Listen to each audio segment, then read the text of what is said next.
नमस्कार। कल तक मैंने आपको बाराबंकी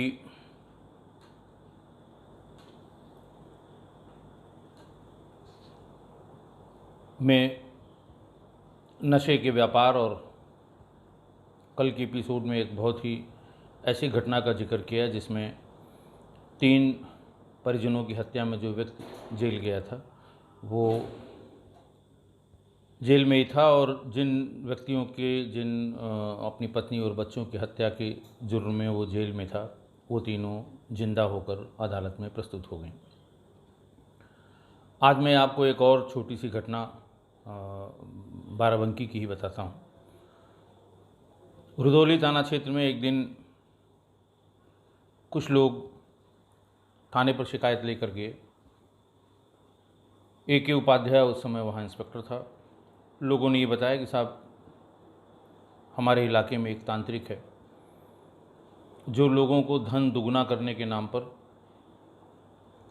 गड़ा हुआ धन दिलाने के नाम पर लोगों से काफ़ी पैसा ठग चुका है। और सबसे गंभीर बात इस प्रकरण में ये आई है कि उसमें से काफ़ी लोगों की बहुत ही संदिग्ध परिस्थितियों में मृत्यु हुई है।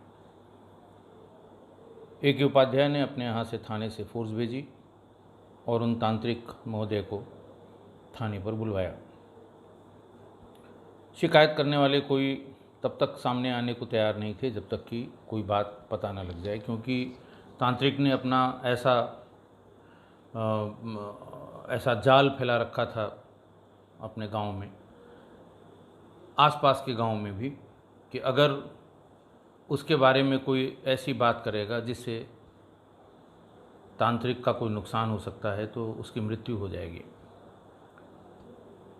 खैर, A.K. उपाध्याय बहुत एक्सपीरियंस, बहुत बढ़िया इंस्पेक्टर रहा। बहुत लंबे समय तक आसपास के ज़िलों में ही रहा, बाराबंकी, लखनऊ, कानपुर। अब वो CO होके रिटायर हो गया है। कभी कभार बात भी होती है और मिलता भी रहता है। थाने पर जो सब इंस्पेक्टर्स थे उन्होंने उसके साथ कोई सख्ती करने से मना कर दिया। उनका साहब ये तांत्रिक है, पता नहीं क्या कर देगा। उपाध्याय जी ये सब थाने का ड्रामा देखते रहे और फिर उसे भीतर बुलाया। उससे कहा कि सब सही सही बता दो, क्या करते हो, कैसे करते हो, वरना तुम्हारे साथ बुरा व्यवहार करूँगा। तुम्हारे बारे में जो शिकायतें आई हैं वो बहुत ही गंभीर उनकी प्रकृति है, बहुत ही गंभीर नेचर की है। जो उन्होंने शिकायतकर्ताओं ने जो 2 लोगों के नाम बताए थे, पहले उनके बारे में पूछना शुरू किया, लेकिन तांत्रिक ने कुछ भी बताने से इनकार किया। कुछ देर तक तो बर्दाश्त करता रहा A.K. उपाध्याय। पहले उसने उसका इंट्रोडक्शन पूछना शुरू किया, कहाँ के रहने वाले हो, कौन सा गांव है, कहाँ शादी हुई है। कुछ कंट्रडिक्शन उसकी बातों में आने लगा। धीरे धीरे कंट्रडिक्शन पकड़ते पकड़ते बकौल A.K. उपाध्याय करीब 1.5 घंटा लग गया, लेकिन साहब वो टस से मस नहीं हो रहा था।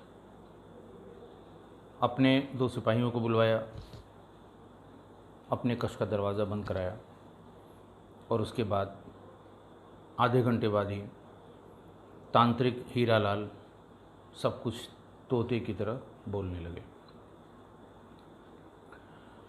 उन्होंने अपनी हिस्ट्री बताई कि वो रहने वाला मूल रूप से इलाहाबाद का है।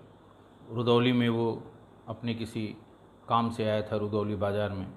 वहीं उसकी मुलाकात एक स्थानीय नर्स से हो गई और उनके यहाँ उसका आना जाना शुरू हुआ, और नर्स की पुत्री से उसको भी झांसा देके उसने शादी कर ली और फिर वो वहीं बस गया। बसने के बाद में ये बहु प्रचारित किया कि वो तांत्रिक है, तंत्र मंत्र विद्या जानता है, उसके पास दैवी शक्तियाँ हैं और वो ज़्यादा उसका इंटरेस्ट धन को दोगुना करना, गड़े हुए धन को दिलवाना। पहला शिकार उसके मुताबिक रुदौली के गांव पूरे मलिनपुरवा की लक्ष्मी देवी हुई। उम्र कोई 45 वर्ष थी। तांत्रिक का नाम सुन के वो भी उनके पास आईं और उनसे उन्होंने ये कहा कि साहब हमारा जो घर है मेरे बहुत पुरखों का है, कोई 100-150 साल पुराना है। बहुत से लोग आए और ये कहते हैं साहब इसमें धन गड़ा हुआ है, और लेकिन आज तक कुछ हमें मिला नहीं। बहुत जगह मैंने अपने से भी खुदाई की, आप अगर इसमें कोई मदद कर सकें। तांत्रिक ने कहा ठीक है, आप घर की बीच में, आंगन जहाँ भी, आंगन के ठीक बीच में, बोले दोनों तरफ से एक लंबी डोरी एक तरफ से एक तरफ तक करिए, फिर उसको आधे पे काट लीजिए।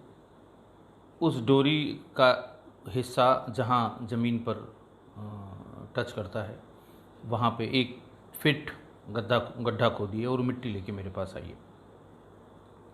ऐसी टेक्निकल बात बताई कि लक्ष्मी देवी को ये यकीन हो गया कि इस तांत्रिक को कुछ न कुछ जानकारी है। दूसरा, ये तांत्रिक स्थानीय था, उसका घर था, पत्नी थे, बच्चे थे, इसलिए बहुत ज़्यादा अविश्वास का कारण नहीं था। अगले ही दिन उसने वैसा ही किया। आंगन के एक छोर से एक छोर तक एक पतली डोरी डाल के उसका आधा किया और आधा जहाँ पे गिरता था वहाँ स्वयं ही 1 फीट गड्ढा खोद के उसकी मिट्टी लेके गए।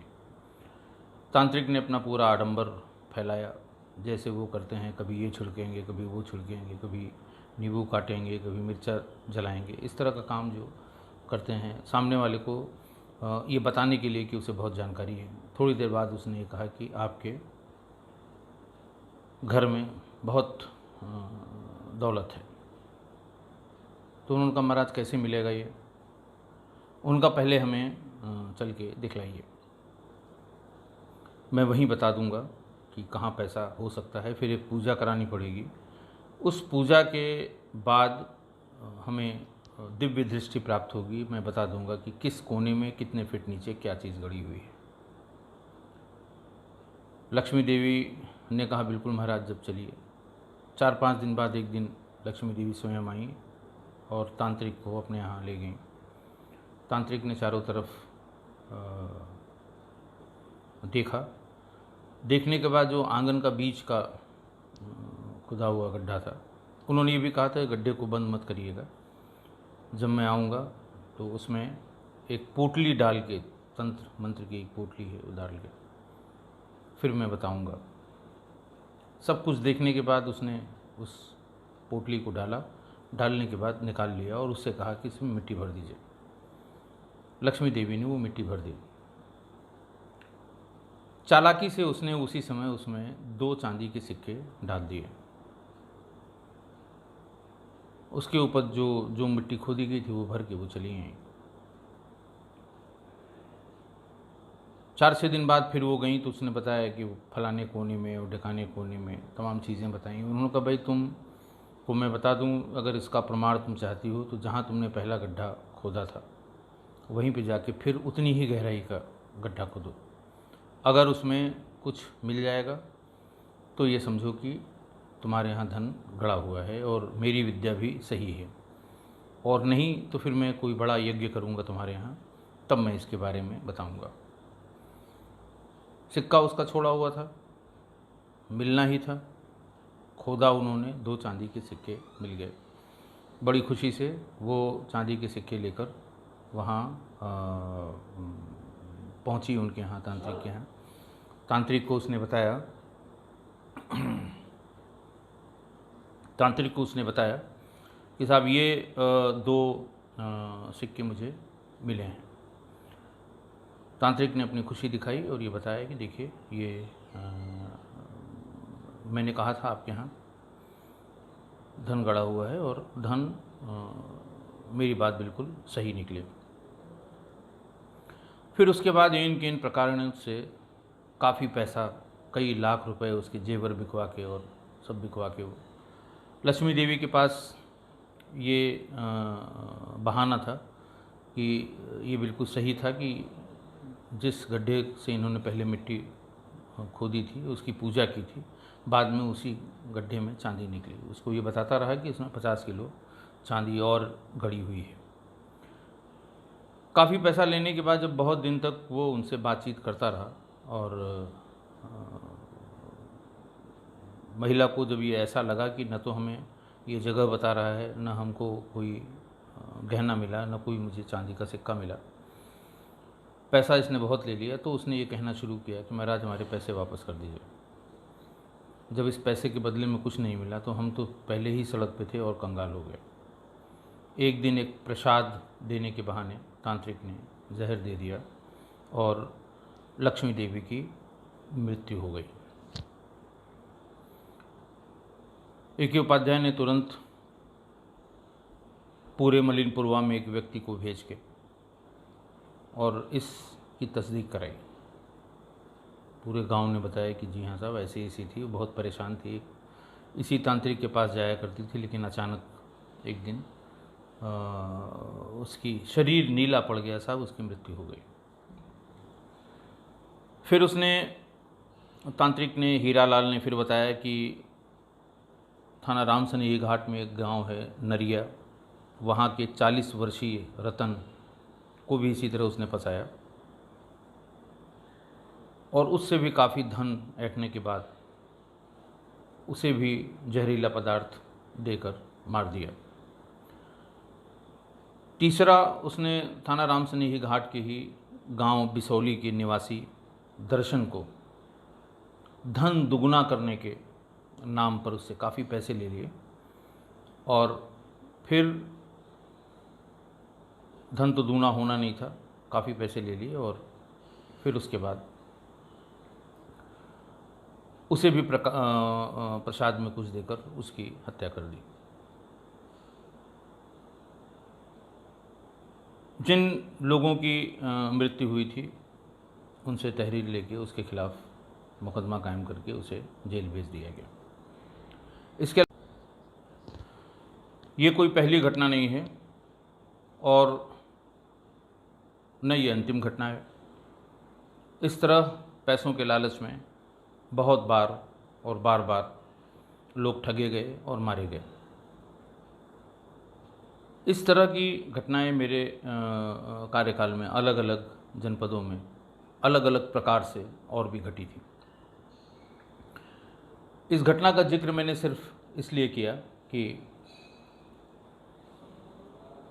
आप इस तरह के लोगों से सावधान हो जाएं और समाज में इस तरह के बहुत लोग जो धन दूना करने वाले, आपकी लॉटरी निकालने वाले, गड़ा हुआ धन देने वाले, तमाम तरह के लोग मिलेंगे, लेकिन ये सिर्फ धोखा देने वाली बात है, ठगने वाली बात है।